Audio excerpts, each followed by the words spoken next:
Okay, so in our last session, if you remember, we took a kind of a side trip to look at a portion of Judah's life.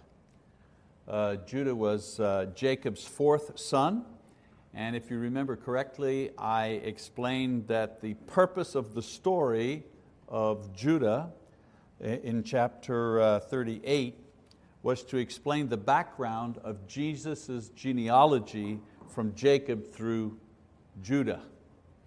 So in today's lesson, the narrative goes back to the main story. So we were on a main story and then we took a side trip for a chapter to look at Judah and how Jesus followed through him. Now we go back to Joseph, the 11th son of Jacob, and how he fared after being sold into slavery in Egypt. So the last time we saw Joseph, he had been transported to Egypt, was sold to a man named Potiphar, who was the king's captain and captain of the guard, and also the executioner. And our chapter will begin to recount Joseph's experience in this new country, this new situation. A lot of us are familiar with this story. Let's talk about ancient Egypt for a moment, shall we? Egypt was already an old country by the time Joseph arrived in it. I mean, it's an ancient country now, but it was still an old country 3,000 years ago. It was a nation ruled by pharaohs. The word pharaoh means great house, great house. And the pharaohs handed power down from generation to generation through family dynasties. That was the way they did it. Much like most monarchies, hand the power down through dynasties, family dynasties. Now scholars don't know for sure which Pharaoh ruled when Joseph was there. The Bible only refers to him as the Pharaoh, but Pharaoh is a title, it's like king or something. It doesn't tell you which Pharaoh it was.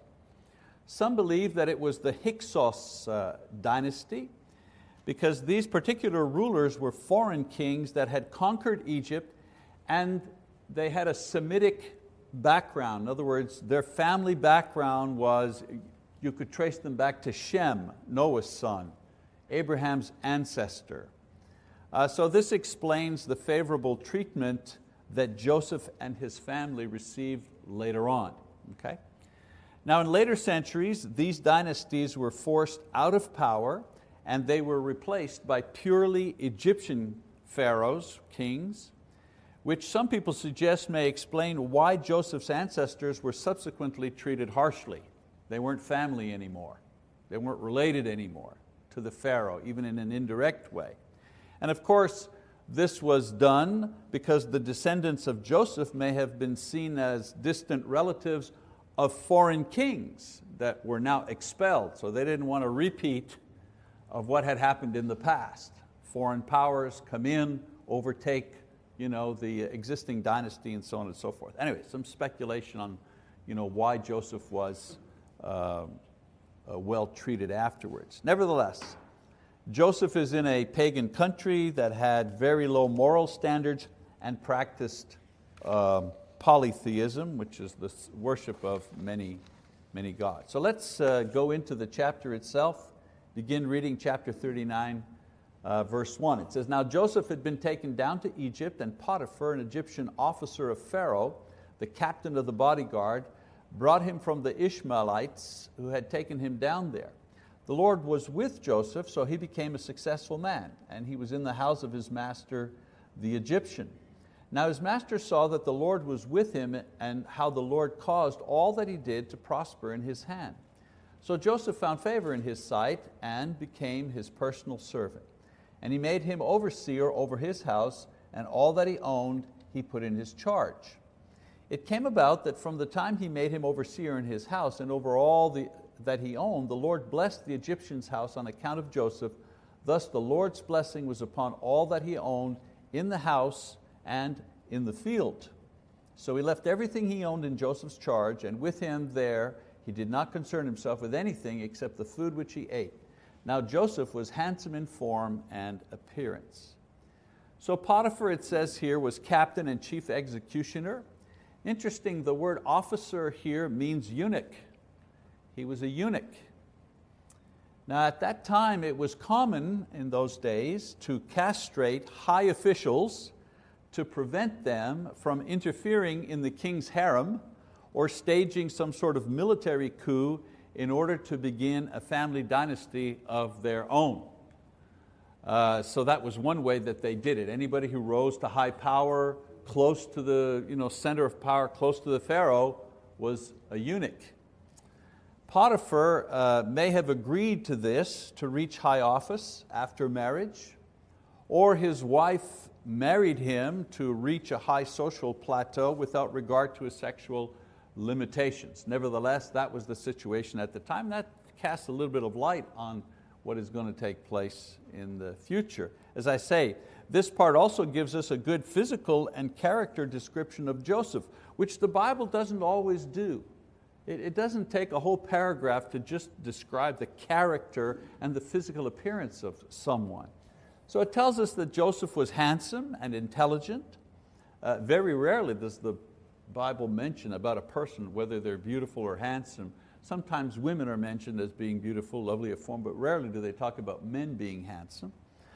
He was a good administrator, trustworthy. He became successful, and as far as a slave could, became independent. And he showed that he was a godly and spiritual man. So all of Joseph's good qualifications and good work were attributed to the presence of God in his life. The Bible says he was successful because God was with him. Interestingly, the Egyptian was a pagan, so the fact that he realized that God was blessing Joseph was because Joseph must have given credit for his ability and success to God. As Harold always says, the Lord has really blessed me. Well, in the church we know that, but perhaps other family and other people and neighbors have heard him say that, and they recognize that he at least believes that the Lord is blessing him with a large family and success and a nice home and so on and so forth because God is blessing him. So Joseph in the same way was giving credit to God for his success, and that is why Potiphar was aware of his faith. So let's keep reading, verse 7. It says, it came about after these events that his master's wife looked with desire at Joseph, and she said, lie with me. But he refused and said to his master's wife, behold, with me here, my master does not concern himself with anything in the house, and he has put all that he owns in my charge. There is no one greater in this house than I, and he has withheld nothing from me except you, because you are his wife. How then could I do this great evil and sin against God? As she spoke to Joseph day after day, he did not listen to her to lie beside her or to be with her. Now, for reasons made a little clearer by the fact that we know Potiphar was a eunuch, his wife, because of her desire of Joseph, tried to have sex with him. In other words, she was pursuing him. She was trying to seduce him. And we see Joseph deal with the situation, but he deals with it ineffectively. He's not very effective in the way he's dealing with this situation. He tries to reason with her by convincing her with the things that he is convinced of. In other words, he's saying it would be hurtful to her husband who's been so good to him. He's saying, I can't do this to Potiphar. Look how good he's been to me. He's given me charge, he's raised my profile, blah, blah, blah, so on and so forth. I couldn't do this to him. And then he says, the other argument he uses is, well, it would be a sin against my God. I couldn't sin against my God in this way. But those were not very effective arguments with this woman. The point here is that this woman doesn't really care about what her husband feels, does she? After all, she's trying to seduce a slave in her husband's own house. It's like bringing your adulterous partner into your own home to commit adultery. That adds insult to injury. So she's not caring too much about her husband if she's ready to do this in her own house. And she's a pagan. So arguments about God, what effect will that have on her? She doesn't care about God. She doesn't even know who God is. So Joseph is, at best, being naive here in thinking that reviewing his own reasons for avoiding sin will dissuade the one who is tempting him to sin. And you know, human nature, kind of like human nature, isn't it? Sometimes this is just a stalling tactic that we use just to hang around to take in the aroma of sin without taking a bite. You know? Just this once, maybe just a little bit, one time. What could it hurt, really? You know, back and forth. A little bit like Eve. You know? We stand around reviewing why we shouldn't do something instead of being proactive and simply rebuking the temptation and rebuking the tempter. So, of course, he was in a bad position because telling his master also might have gotten him killed. You know, what do you do? Well, what's the thing he didn't do? Well, the one thing he didn't do, we notice here in the story, is he didn't appeal to God for help. You don't see him, you know, go to his room and get on his knees and say, God, I'm in a bad place here. If I tell the master, he might kill me. If I give in to her, you know, I'll sin against you. What do I do? Help me. You know, he doesn't do any of that. He's trying to handle it on his own. A little bit like Eve, you know. She's kind of debating with the devil. So he's kind of debating with her about what he should do. So we keep going, verse 11. It says, now it happened one day that he went into the house to do his work, and none of the men of the household was there inside. She caught him by his garment, saying, lie with me. And he left his garment in her hand and fled and went outside. When she saw that he had left his garment in her hand and had fled outside, she called to the men of her household and said to them, see, he has brought in a Hebrew to us to make sport of us. He came in to me to lie with me, and I screamed. When he heard that I raised my voice and screamed, he left his garment beside me and fled and went outside. So she left his garment beside her until his master came home. Then she spoke to him with these words, the Hebrew slave whom you brought to us came in to me to make sport of me. And as I raised my voice and screamed, he left his garment beside me and fled outside.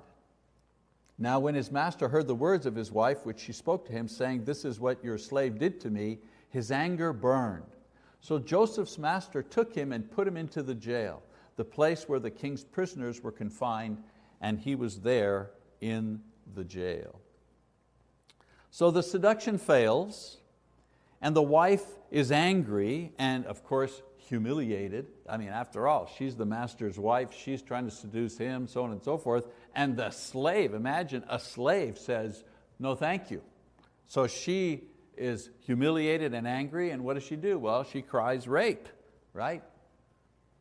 Now, the thrust of her attack, however, notice, is not that she may have been sexually attacked, but rather that a foreigner had such power in the household and thought that he could try something like this. She was more jealous of his influence on her husband than the fact that he refused her. Because over and over again, she's saying, that Hebrew that you brought into this house, or that guy that you brought, you know what I'm saying? It's like she's saying to her husband, this is your fault.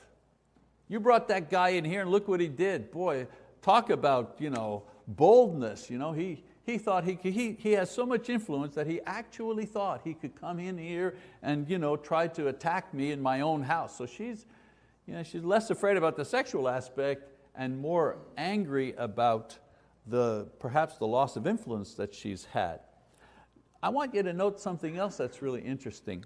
Note that Potiphar's anger is kindled, but it doesn't say that he was angry at Joseph. It just says he was angry, but it doesn't say he was angry at Joseph. I mean, think about it for a second. He is the chief executioner. It's his job to put the prisoners to death. And this young man now has been accused of attacking his wife. The fact that Joseph wasn't killed and then ultimately rose to prominence in the prison suggests that Potiphar may have been angry about his wife's accusation and more annoyed in losing his right-hand man. I've got this guy here, he takes care of everything for me, and now my wife has gone and accused him. I got to do something. I mean, normally, Joseph would have been a dead man right there. He would have been, take him out and shoot him, But no, he just puts him in jail. And you know that, we know the story, of course, Joseph rises to prominence in the jail, he becomes the right-hand man of the jailer, so on and so forth. So you're thinking, wait a minute, that could not have happened without Potiphar's okay. So it kind of, you read between the lines, you see what's going on, here. So as I said, had he been in a jealous rage, Joseph would have been dead. Instead, he was put in prison and still allowed a lot of freedom. Now, I'm not trying to minimize his suffering or the injustice of it all, but it does explain why he wasn't executed. So let's read the last couple of verses here. It says, "But the Lord was with Joseph and extended kindness to him and gave him favor in the sight of the chief jailer. The chief jailer committed to Joseph's charge all the prisoners who were in the jail, so that whatever was done there, he was responsible for it.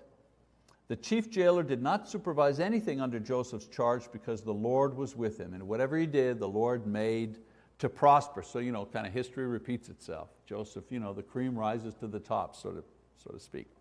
So Joseph demonstrates his great talents and the fact that God is blessing him, and the Bible shows that even though Joseph was gifted, it was God's blessings that made him prosper and not just Joseph's abilities. So let's keep reading this story. Now he's in jail. It says, "Then it came about after these things, the cupbearer and the baker for the king of Egypt offended their lord, the king of Egypt. Pharaoh was furious with his two officials, the chief cupbearer and the chief baker. So he put them in confinement in the house of the captain of the bodyguard in the jail, the same place where Joseph was imprisoned. The captain of the bodyguard put Joseph in charge of them, and he took care of them, and they were in confinement for some time." So these men here were officers in the king's court. The cupbearer was responsible for the vineyards, for the wine service, also food tasting. He was there to protect the king against poisoning. The baker, same idea, except he's responsible for the food preparation and service as well as the protection of the king. Now the fact that they were imprisoned and one subsequently was executed may seem that there was some sort of conspiracy going on here, and the king had not finished his investigation as to which person was guilty. So there was an investigation going on. In the meantime, both of them are in jail.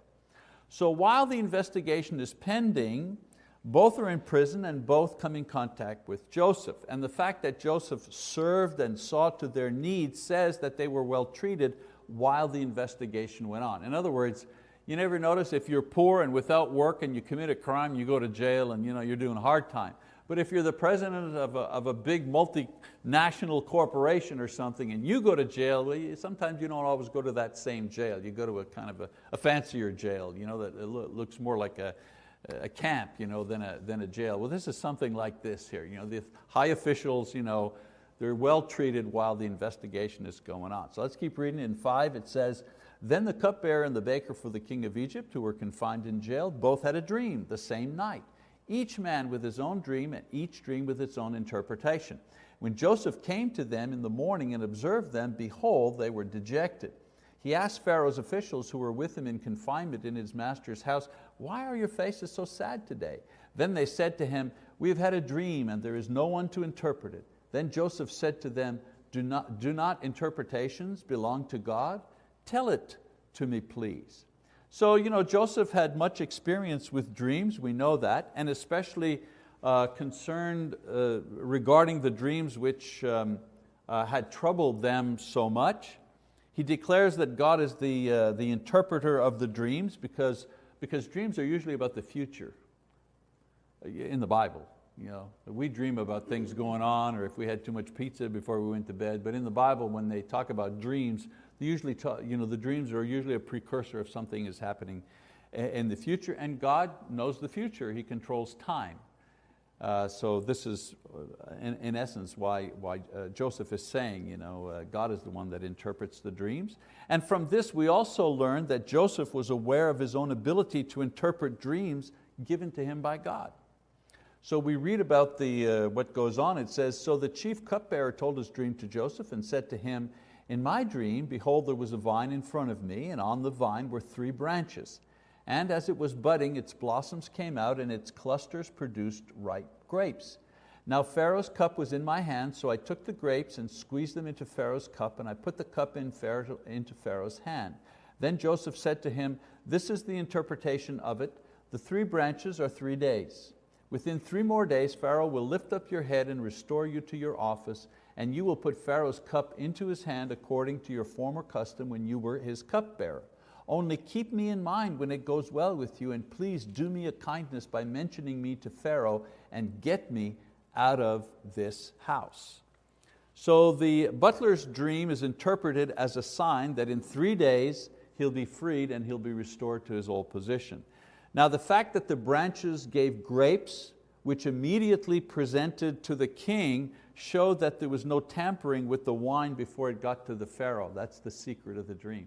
In other words, the branches appeared, the grapes appeared, he took the grapes, squeezed them into the cup, gave the cup to the king. It means from the branches to the king, only the cupbearer had chain of custody. We hear that all the time, chain of custody. Only the cupbearer handled the grapes in the dream. All right? Now that's important because now we're going to read about the next individual in his dream in verse 16. It says, for I was in fact, I forgot to read. For I was in fact kidnapped from the land of the Hebrews, and even here I have done nothing that they should have put me into the dungeon. So Joseph is explaining to the cupbearer why he wants to get out of jail. All right, now we read about the baker. Now when the chief baker saw that he had interpreted favorably, he said to Joseph, I also saw in my dream, and behold, there were 3 baskets of white bread on my head. And in the top basket there were some of all sorts of baked food for the Pharaoh, and the birds were eating them out of the basket on my head. Then Joseph answered and said, this is its interpretation. The 3 baskets are 3 days. Within 3 more days, Pharaoh will lift up your head from you and will hang you on a tree, and the birds will eat your flesh off of you. Nice, I guess he must have said, man, I'm sorry I asked, but anyway. So the baker, encouraged by the favorable interpretation of the butler, reveals his dream to Joseph. Now his dream also holds the clues to his downfall. There is no sequence where the preparation of the food and the service to the king are linked without interruption. In other words, there's a break in the chain of custody here, okay? And this suggests that anyone could have put the baked goods together, all right? And the fact that the birds come to eat some of the food says that the king did not get everything that was intended for him. In other words, there was interference there. The dream shows that there was interference between the making of the food and the giving it to the king. So the dream, if a reflection of the baker's work, showed that he had failed to guarantee the purity of the food and failed to protect it from its source to its destination. So we know that Joseph interprets the dream. He gives the bad news to the baker, along with the fact that all of this will take place in 3 days. So aside from this, we see, here's where God's power is seen in His ability not just to give meaning to images, but to be specific about future events. So let's read verse 20 to 23. It says, thus it came about on the 3rd day, which was Pharaoh's birthday, that he made a feast for all of his servants. And he lifted up the head of the chief cupbearer and the head of the chief baker among his servants. He restored the chief cupbearer to his office, and he put the cup into the Pharaoh's hand. But he hanged the chief baker, just as Joseph has interpreted to them, yet the chief cupbearer did not remember Joseph, but forgot him. So it's the king's birthday, and along with the attending feast, birthday parties, very ancient customs among all people. This was an ideal opportunity to announce the results of the investigation. So with all the servants present, the king could make a good object lesson about the consequences of disloyalty or poor service. This is what happens to somebody who serves well, the cupbearer, and this is what happens to somebody who doesn't serve well, the baker. So the butler is restored and immediately takes up his former position. The baker, as Joseph predicted, is convicted and sentenced to die. So this should have really impressed the butler greatly, but because of his new duties and perhaps the fear of competition from such a gifted man like Joseph, he kind of forgets or accidentally on purpose forgets all about Joseph. In Genesis chapter 41, a little later on, we find out that another 2 years goes by as Joseph languishes in prison before the butler remembers him and speaks to the Pharaoh on his behalf. And we'll pick up the story there next time. So as we do in these lessons, we kind of do some of the narrative, some of the story, and then maybe some practical lessons from this. So I want to share a couple of lessons from this, okay? Number one, your boss is watching you. Your boss is watching you. If you want to know what kind of Christian you are, ask your boss, because he or she is always watching you. You know, Joseph provided a tremendous witness for his faith to his slave masters because they, in their role as taskmasters, naturally observed not only what he did, but how he did it. You know, it should be quite evident to our superiors that we are Christians because of the quality of our work and also the attitude that we have in our work. For good or bad, in the sense that, you know, well, we're going to ask Joe over here, you know, if he's willing to, you know, work the next 7 Sundays in a row, you know what I'm saying? And then the other supervisor will say, well, I don't know about that. You know, Joe is a churchgoer, you know, you can go ahead and, but I have a feeling you might have a problem getting him to make that kind of commitment, you know. Sometimes it's for negative, and sometimes it's for positive. We need a trustworthy person, take over the account, so on and so forth. There are a lot of delicate things that are going to go on. We need someone we can trust with a large amount of money or so on. Hey, what about Joe? That guy, he's a straight arrow, you know, so on and so forth. They're always watching. They're always watching. Bosses usually like to hire Christians because they know that there's something different and better in Christian employees, and many times they are blessed because of them. Because of the Christian employee, the boss is blessed. How do we know that? Well, we look at all stories here. Look at Joseph's story, is a tremendous example of that. Tremendous. So if you can't convince your boss that you're a Christian, you're going to have a hard time convincing anybody else.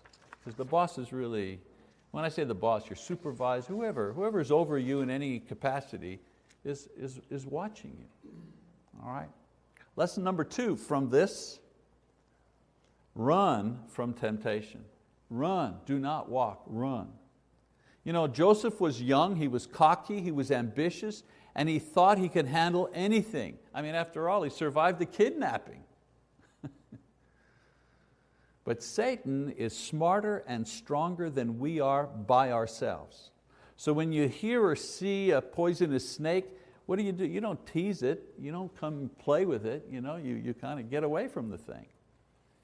Now Joseph couldn't run, but he could have asked God for help, but he didn't. And the evil of others overwhelmed him and hurt him. And I think that's the thing that a lot of times young Christians or immature Christians or perhaps Christians that are too proud forget, that evil can just overcome us. You know, we're not all that strong. We shouldn't get too close to something that's dangerous or something that we're easily drawn into, because it can easily overwhelm us. Sometimes we can avoid sin, but we need to help avoid the schemes and the attacks of others against us.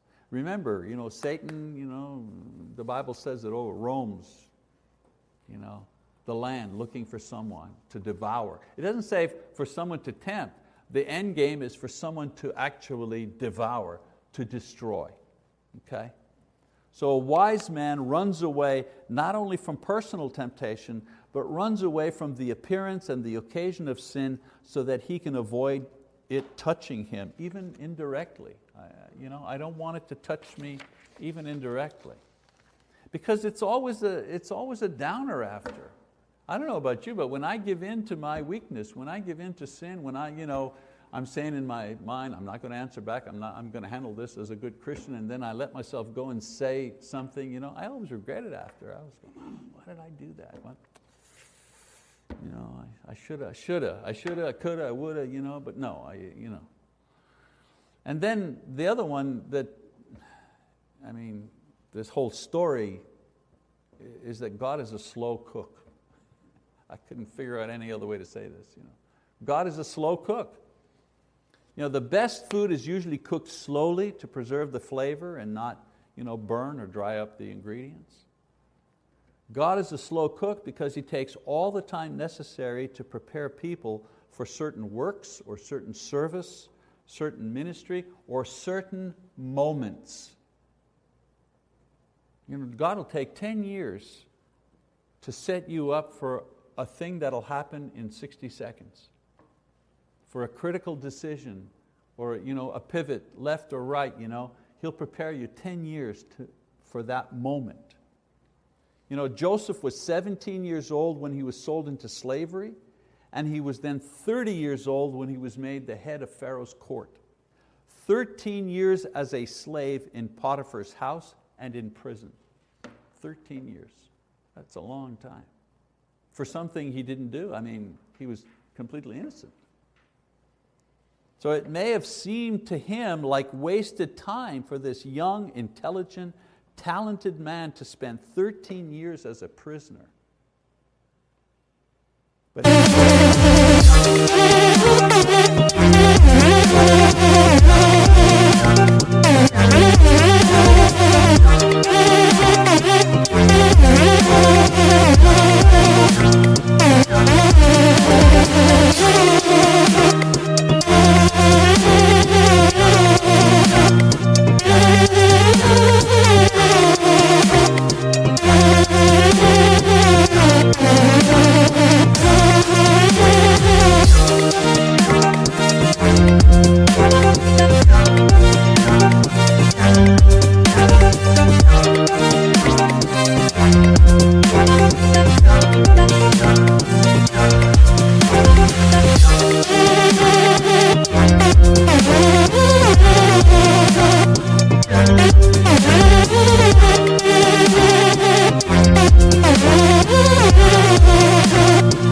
if your life is dedicated to God and His service, there is no wasted time.